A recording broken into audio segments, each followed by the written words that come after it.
mungkin supaya lebih tajam, sebelum saya review terkait pertemuan pertama sampai dengan terakhir, barangkali ada yang mau bertanya atau memberikan tanggapan terhadap kuliah ini, silahkan.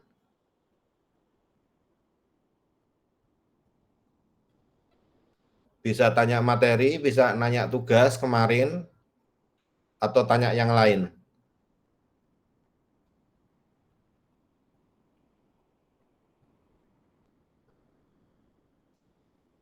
Kalau ujiannya itu kalau nggak salah hari Rebo ya. Hari Rebo nanti close book ya. Close book, kalian bikin itu semacam cheat sheet ya. Satu halaman kertas A4 bisa bolak-balik, bisa bikin rumus atau formula atau tabel atau apapun bebas ditulis di cheat sheet tadi ya. Berarti open sheet ya, Pak? Terus cheat sheet-nya nggak boleh, iya open sheet tapi cuma satu lembar ya, A4 bisa bolak-balik. Ya. Nggak boleh fotokopian ya, harus tulisan tangan masing-masing ya. Baik, Pak. Ya, nanti cheat sheet-nya difotokopi aja, fotokopinya kalian pegang, tapi aslinya nanti dikumpulkan.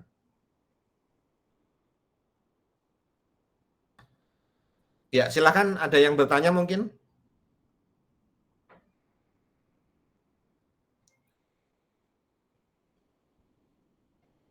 Kalau nggak ada yang bertanya, saya review bab-bab awal ya. Baik, Pak. Mungkin belum ada, Pak. Ya, nanti bisa apa namanya?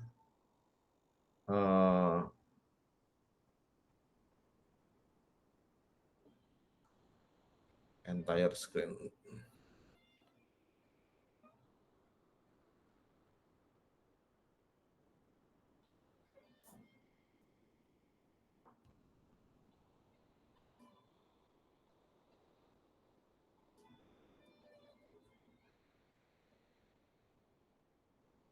Ya, jadi ngulang sedikit, agak cepat tapi.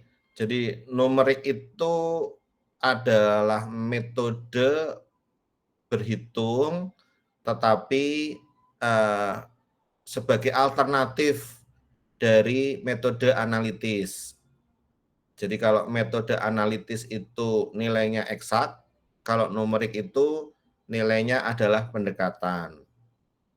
Nah, error yang diperbolehkan itu biasanya dibatasi ya, harus sangat kecil supaya nilai yang didapatkan itu akurasinya baik. Nah, metode numerik ini banyak dipakai terutama sekarang karena kemajuan teknologi komputer, lalu juga beberapa persamaan atau permasalahan matematik itu sulit atau lama diselesaikan dengan analitis ya. Lalu juga karena ya kemajuan matematika juga ya, atau ahli kalkulus itu juga berkontribusi besar terhadap salah satu metode alternatif ini.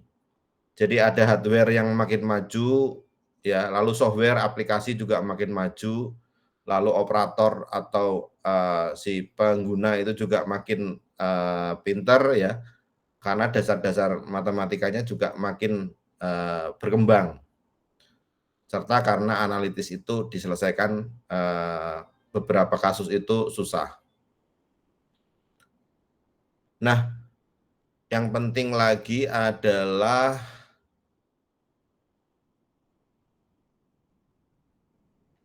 di metode numerik ini karena nilainya adalah pendekatan, maka ada kesalahan atau error. Nah, kesalahan atau error ini bisa karena 3 hal. Bisa karena bawaan, ya, bisa karena pembulatan, bisa karena pemotongan. Ya. bawaan itu bisa terjadi karena misalnya salah baca skala, atau bisa juga karena salah input data, yaitu namanya kesalahan bawaan. Skala yang dimaksud itu skala di alat ukur ya. Lalu kesalahan pembulatan itu karena angka-angka yang diperhitungkan itu misalnya hanya beberapa desimal saja, misalnya ada 2 desimal atau 3 desimal atau 4 desimal. Kalau 4 desimal berarti nanti desimal kelima dan seterusnya itu merupakan error. Kalau 2 desimal berarti kesalahannya karena tidak memperhitungkan desimal ketiga dan seterusnya. Lalu ada juga kesalahan pemotongan. Kesalahan pemotongan itu karena beberapa kasus di metode numeris itu perhitungannya bisa dengan pendekatan deret ya. Ada deret Taylor ya, lalu ada juga pendekatan nilai tertentu yang bisa didekati dengan suatu deret-deret lain ya. Jadi kalau kita deret Taylor misalnya itu kan sebetulnya secara persamaan itu kan sukunya tak terhingga ya. Sehingga kalau kita menghitung hanya sampai dengan 4 suku, maka kesalahannya adalah suku kelima dan seterusnya dijumlahkan. Kalau kita hanya memperhitungkan 6 suku, maka ya kesalahannya adalah pada suku ketujuh dan seterusnya.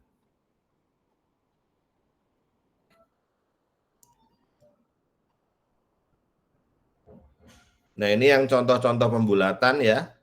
Yang 7929 dan seterusnya itu dibulatkan menjadi 793.000.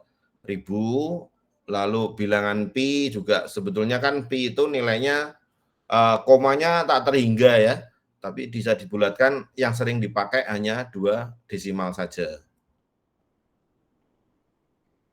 Nah, kalau pemotongan misalnya nilai eksponensial pangkat X itu adalah suku tak terhingga. Maka kalau kita memakai hanya beberapa suku saja, maka suku yang tidak kita perhitungkan itu adalah nilai kesalahannya. Lalu tadi jenis kesalahan sudah lah, sekarang nilai kesalahan ya. Nilai kesalahan itu bisa absolut, bisa relatif ya. Absolut itu besarannya adalah ada dimensinya ya. Jadi dimensinya bisa waktu, bisa jarak, ya, bisa berat, ya, bisa temperatur. Ya. Misalnya selisih ngukur suhu, ya, selisihnya 1 derajat misalnya, 1 derajat Celcius, ya, itu kesalahan absolut. Ngukur panjang, selisihnya 1 senti, ya, itu kesalahan absolut. Ngukur berat badan, salahnya 2 kilo, itu absolut. Nah, kesalahan absolut itu kadang-kadang itu tidak merefleksikan tingkat kesalahan. Artinya kesalahannya itu besar apa tidak. Ya. Maka kemudian muncul kesalahan yang dihitung berdasarkan persentase, ya, yang kita sebut sebagai kesalahan relatif. Nah, kesalahan relatif ini menunjukkan tingkat akurasi ya. Makin rendah prosentase errornya, berarti kesalahan relatifnya makin kecil. Nah, kemarin di pertemuan selanjutnya kita bisa contohkan misalnya kita ngukur jembatan ya. Kalau di contoh kemarin kan sama-sama salah ngukur jembatan panjangnya selisih 1 senti. Lalu kita ngukur diameter gelas misalnya. Salahnya misalnya 1 mili misalnya.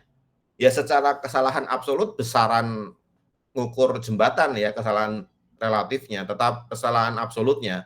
Tetapi kalau kita hitung kesalahan relatifnya, maka kesalahan ngukur 1 mili di gelas ya untuk diameter itu pasti lebih gede ya kesalahan relatifnya daripada 1 senti di jembatan.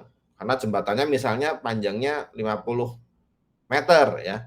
Berarti kan 1 senti hanya berapa tuh? Sangat kecil ya, kurang dari 1%. Sedangkan kalau gelas ya, gelasnya misalnya hanya 5 senti, salah 1 mili kan udah gede sekali ya, udah 2% ya kesalahan pengukurannya.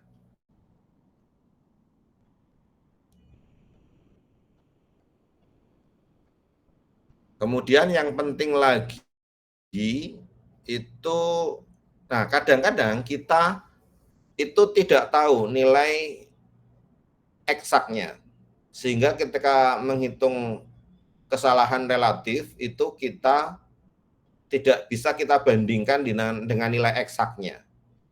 Maka yang kita pakai adalah perbandingan atau selisih hasil ya dibagi dengan nilai terakhir yang kita dapatkan. Ya. Formulanya ini ya, P bintang N plus 1 itu menunjukkan nilai perkiraan pada hitungan yang terakhir.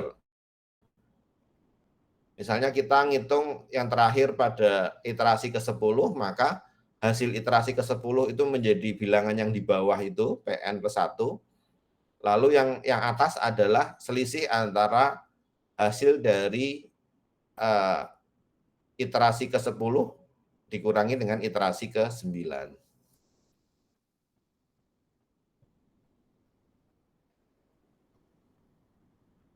Nah, kalau deret Taylor banyak dipakai ya, dipakainya itu terutama untuk menghitung beberapa hal itu terkait nilai selanjutnya dari suatu besaran ya, ada bisa trigonometri ya, bisa besaran-besaran yang lain.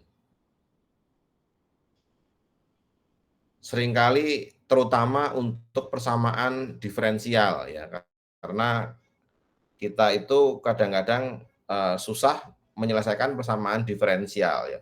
Kita kan kalau di matematika ada persamaan diferensial homogen, persamaan diferensial parsial, persamaan diferensial orde 1, orde 2 dan seterusnya, di mana penyelesaian atau bentuk umumnya itu sudah ada. Tapi kalau yang bentuknya itu khusus itu hampir mustahil ya bisa diselesaikan dengan analitis, sehingga pakai deret Taylor ini.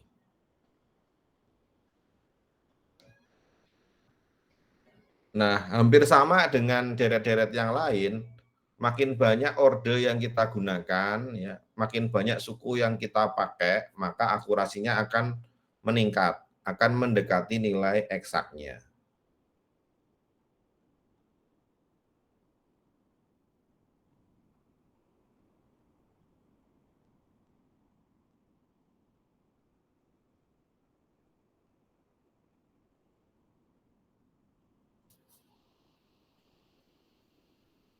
Nah, kalau dalam deret Taylor ini, ya, yang dimaksud dengan suku itu adalah seperti ini. Jadi kalau yang namanya suku pertama ya berarti f selanjutnya, ya fungsi dari fx selanjutnya itu sama dengan f sebelumnya. Itu namanya satu suku. Satu suku itu sama dengan orde 0.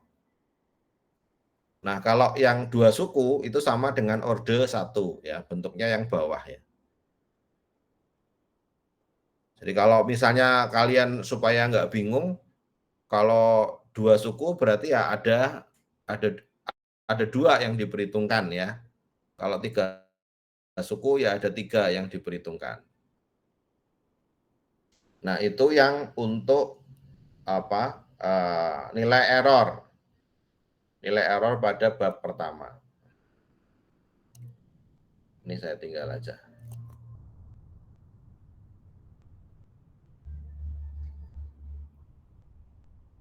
Nah, untuk yang bab 1 ada tanggapan mungkin? Silakan. Kalau ada? Belum ada mungkin, Pak. Oh, belum ada. Oke, lanjut ya ke bab 2. Bab 2. Bab 2 itu yang akar persamaan.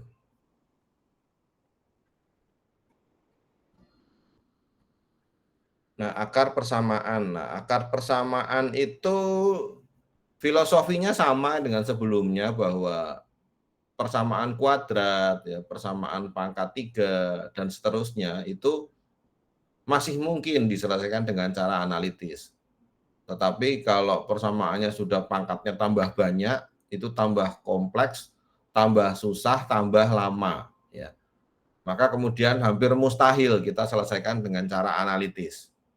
Maka pendekatannya ya adalah pendekatan numeris.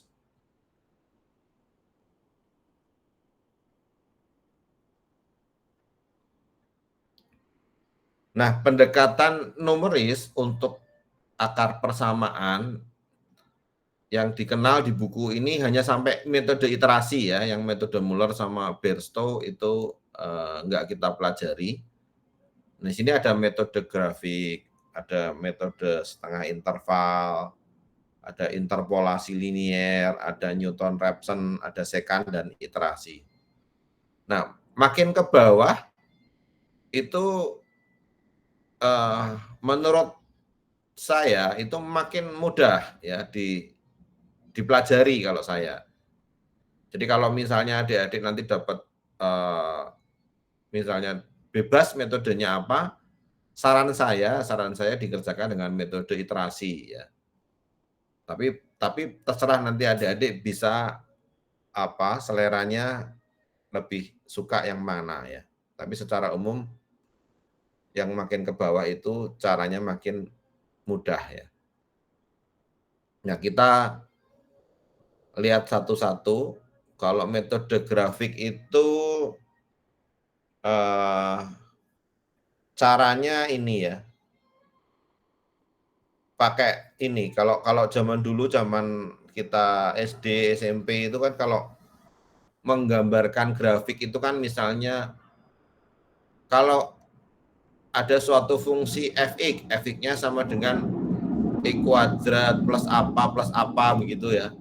Itu kan seringkali kita gambarkan nilainya itu kan apa? Dimisalkan x-nya min 2, nanti y-nya berapa, x-nya min 1, y-nya berapa, x-nya 0, y-nya berapa begitu kan. X-nya 1, y-nya berapa, x-nya 2, y-nya berapa begitu. Sehingga nanti akan didapatkan suatu grafik. Nah, ketika grafiknya itu menyentuh sumbu X, nah berarti itu nanti ketemu X-nya berapa kira-kira ya yang membuat Y-nya sama dengan 0 gitu. Ya, jadi kita punya fungsinya, lalu dari fungsi itu kita bikin sebelum bikin grafik kita bikin paling enggak ada 5 lah ya. X-nya min 2, X-nya min 1, X-nya 0, X-nya 1, X-nya 2, lalu Y-nya berapa begitu. Lalu digambarkan grafiknya, lalu pertemuan dengan sumbu X itu adalah salah satu akarnya. Lalu metode setengah interval. Metode setengah interval ini cara yang paling sederhana untuk mencari persamaan. Caranya coba-coba awalnya. Mencari nilai X ya sedemikian sehingga nanti ketika X1 nilai Y-nya positif ya, lalu ketika X2 nilai Y-nya negatif begitu. Atau sebaliknya ya. Jadi Y1 sama Y2-nya itu tandanya beda, yang satu positif, satunya negatif. Nah, kalau sudah ketemu kayak gitu berarti nanti nilai salah satu akarnya adalah antara X1 dan X2. Nah, nanti cara mencari berapa nilai akar yang kita cari ya dengan cara merata-rata nilai X1 dan X2 tadi. Nah, seperti itu terus sampai dengan nanti intervalnya mengecil, nanti akan semakin dekat dengan akar persamaan yang kita cari.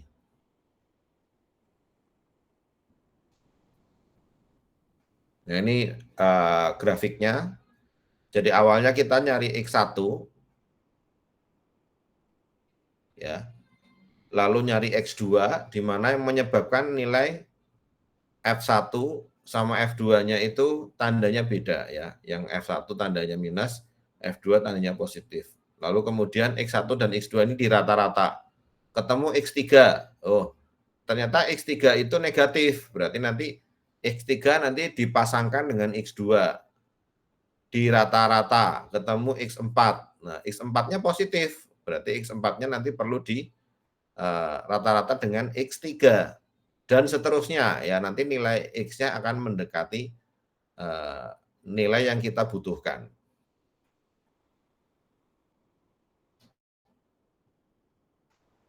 Lalu ada metode interpolasi linier. Nah, metode interpolasi linier ini sebetulnya pendekatannya agak mirip dengan yang tadi, metode setengah interval. Tetapi di sini memperhitungkan jarak, ya, lalu memperhitungkan hubungan bahwa kita punya sifat segitiga yang sebangun. Jadi perbandingan tinggi dan perbandingan jarak itu akan berbanding lurus kalau sudutnya sama ya. Prinsipnya seperti itu. Karena tangannya sama, maka kita bisa gunakan persamaan tangan tadi. Jadi pendekatannya adalah kita pertama tahu xn ya, kita nyari xn dan xn plus 1 di mana nanti tandanya berubah ya. Misalnya xn hasilnya fn, fn-nya itu negatif. Lalu ada xn plus 1 hasilnya positif. Nah, kalau sudah seperti itu maka kita menggunakan persamaan apa? Ini. Bahwa perbandingan jarak ya xn plus 1 min x bintang. Jadi kalau kita asumsikan bahwa nilai persamaan yang kita cari itu x bintang, maka jarak ini yang kanan ini xn plus 1 dikurangi x bintang dibagi dengan xn plus 1 ya minus xn. Jadi jarak yang kanan dibagi dengan jarak total itu adalah apa? Tingginya ini ya dibagi tinggi total begitu. Jadi kotangan ya, kotangan. Jadi kotangannya ini kan sama ya. Kotangan sudut ini kan sama nih yang di sini. Jadi jarak yang kanan ini dibagi dengan jarak total itu sama dengan tinggi yang ini ya. Ya, tinggi yang ini adalah apa? Fn plus 1. Lalu Fn plus 1 dikurangi saya ulangi sebentar. Xn plus 1 kurangi ini ya, dibagi dengan Xn plus 1 dikurangi Xn. Xn plus 1 dikurangi X bintang ini.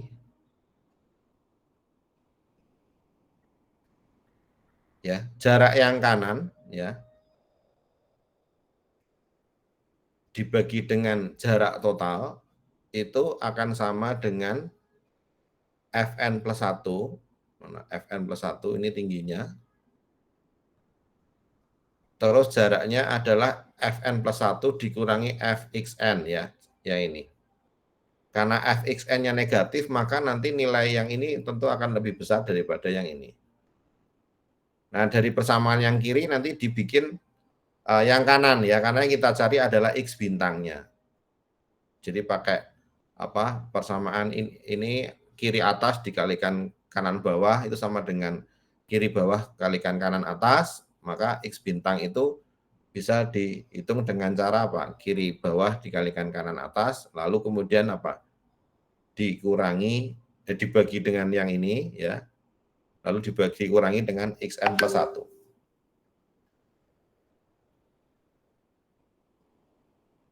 Jadi pakai perbandingan segitiga. Itu yang interpolasi linear.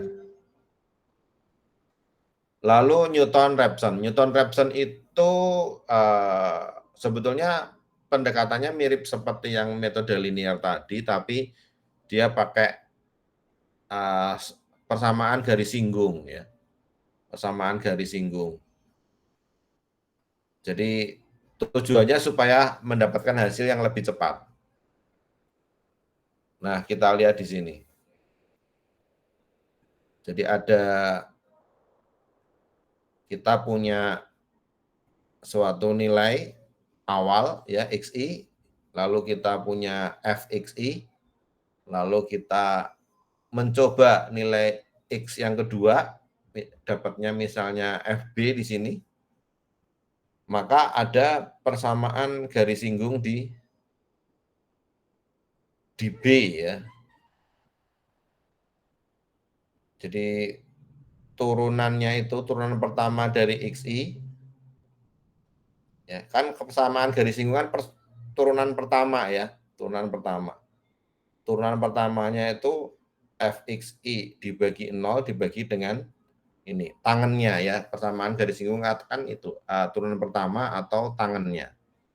Jadi jarak yang vertikal ini ya dibagi dengan horizontalnya ini. XI dikurangi XI plus 1. Maka XI plus 1 ya, maka XI plus 1 bisa kita hitung dari persamaan yang kiri ya.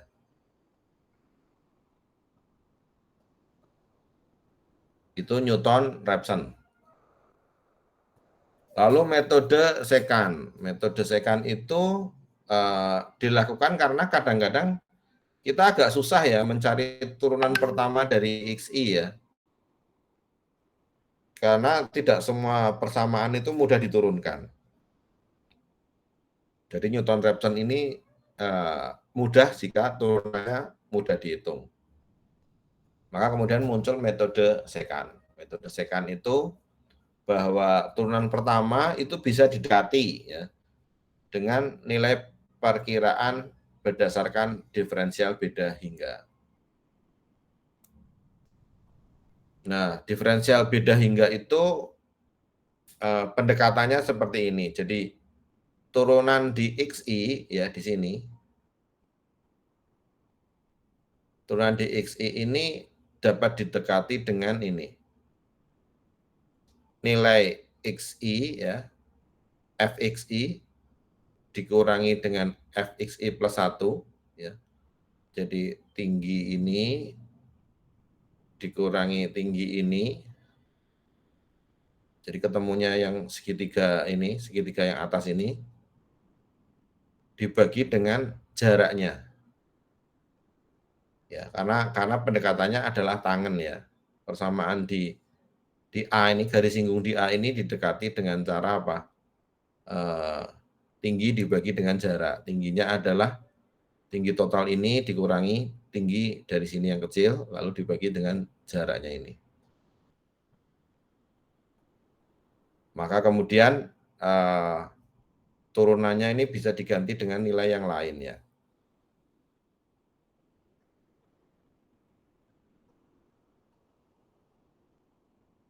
Lalu metode iterasi. Nah, metode iterasi ini kita bisa memisalkan banyak hal ya. Misalnya begini, kalau kita punya persamaan X pangkat 3 plus X kuadrat minus 3X minus 3 sama dengan 0, maka kita bisa misalkan nilai X-nya itu adalah X pangkat 3 plus X kuadrat minus 3 bagi 3 gitu ya. Nanti kita coba X-nya, X pertama berapa, nanti X ketemu X pertama berapa, nanti masukin lagi ke sini sampai kemudian konvergen, mendekati nilai yang tidak berubah lagi. Maka itu adalah nilai atau akar persamaan yang kita cari. Kalau menjauh ya atau divergen, ya kita ubah jangan 3X-nya yang kita olah, tapi X kuadratnya. Jadi X kuadrat sama dengan misalnya 3X plus 3 dikurangi X pangkat 3. Berarti X-nya itu adalah akar dari persamaan yang tadi. Atau kalau ini masih divergen, ya kita coba X pangkat 3 sama dengan 3X plus 3 dikurangi X kuadrat, ya maka X-nya itu adalah akar pangkat 3 dari persamaan yang baru. Nah kayak gitu. Diulang-ulang kayak gitu. Metode iterasi itu kelebihannya itu bisa cepat, tapi kekurangannya kadang-kadang menjauh ya atau divergen. Kalau menjauh kita gunakan X yang lain supaya nilai yang kita dapat itu bisa memusat ya atau convergent. Nah, seperti itu.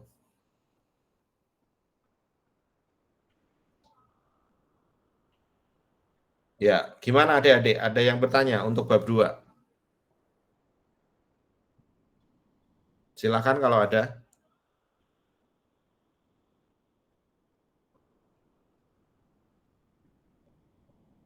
Nggak ada? Belum kayak Pak. Belum ada, ya. Terus saya ulang ya, ini daftar hadirnya diisi sampai jam 10, itu yang pertama. Lalu yang kedua, kalau nggak salah ya, kalian itu UTS hari Rebo, disiapin betul ya ininya, open sheet-nya, 1 lembar A4, lalu bisa bolak-balik, tapi nanti dikumpulkan ya aslinya ya. Nanti kalau yang buat arsip, fotokopiannya aja disimpan di rumah masing-masing. Terus yang diujikan itu cuma 3 bab aja ya, bab error dan pendahuluan, lalu bab akar persamaan, lalu yang ketiga persamaan linier ya, yang matriks itu. Terus yang matriks nggak saya review karena minggu lalu kita udah ketemu, udah kita bahas dan itu saya anggap masih hangat ya, jadi nggak perlu saya ulang lagi. Silahkan saya buka kesempatan terakhir kalau ada yang bertanya.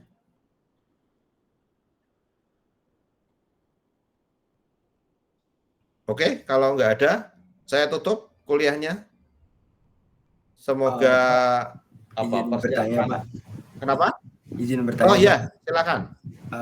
Kan itu ada beberapa tadi saya nge-lab Pak yang kayak metode Gauss-Seidel gitu masuk gak ya, Pak? Gauss-Seidel itu bab 3 bukan? Gauss-Seidel kan bab 3, masuk dong. Matriks itu, kan? Ya Pak, matriks itu kan kemarin kita ngerjain tugasnya pakai Excel gitu ya, Pak. Nah, apakah ada kayak contoh soal yang buat dikerjakan di UTS gitu, Pak? Mungkin buat latihan gitu, Pak. Gauss-Seidel, sebentar. Bukannya di buku ada Gauss-Seidel? Oh, berarti lihat di buku aja gitu ya, Pak? Sebentar. Gauss-Seidel. Kalian catat aja di itu, di kertas cheat sheet-nya itu, open sheet-nya kalau memang mau apa namanya? Mau sebentar. Gauss-Seidel. Gauss-Jordan toh kok Gauss-Seidel? No, halaman 61. Yang dimaksud apa, Dek? Mungkin tuh yang dimaksud kayak contoh soal yang kita mau kerjakan gitu, Pak. Kan besok kita tulis tangan kan, Pak, nggak pakai Excel gitu. Tulis tangan ya. Ya ikuti aja langkah-langkah yang ada di buku ini. Oh gitu, baik Pak. Iya. Baik, makasih ya Pak. Iya. Boleh kok contoh soal ditulis boleh. Contoh soal boleh, lalu apa? Rumusnya boleh, apapun boleh ditulis di situ. Ikuti aja, Dek. Ini enak-enak kok dipelajari bukunya. Baik, Pak. Iya, iya. Ada lagi?